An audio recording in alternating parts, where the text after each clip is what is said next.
मित्रांनो, घराची आर्थिक स्थिती कधीच खराब होणार नाही, जर तुम्ही रोज घरात गुरुचरित्राचा हा अध्याय वाचला. मित्रांनो, तुम्ही खूप मेहनत करतात, कष्ट करतात, चांगला पैसासुद्धा कमवतात, पण पैसा टिकत नाही. टिकणं सोडा, पैसा सेव्हिंगसुद्धा होत नाही आणि भरपूर वेळेस आपल्याला प्रश्न पडतो, की मी एवढी मेहनत करतो, तरी नशिबाची साथ मला का नाही? माझा पैसा का एवढा खर्च होतोय? माझी आर्थिक स्थिती एवढी का खराब होते?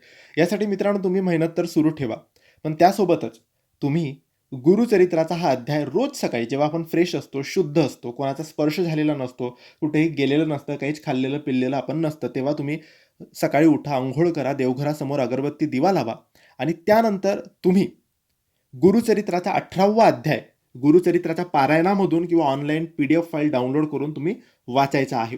काही अडचण सुद्धा, काही दिवस, काही प्रॉब्लेम असेल तर तेवढे दिवस सोडून द्यायचे, पण निरंतर रोज सकाळी हा वाचत राहायचा. त्यानंतर एक माळ श्री स्वामी समर्थ, श्री स्वामी समर्थ हा जप करायचा. ही सेवा तुम्ही निरंतर तुमची आर्थिक स्थिती चांगली होईल, इच्छापूर्ती होईल, मार्ग मिळेल, प्रश्नाची उत्तरे मिळेल. नक्की गुरुचरित्राचा 18वा अध्याय आणि श्री स्वामी समर्थांचा जप तुम्हाला रोज करायचा आहे. नक्की करा. धन्यवाद.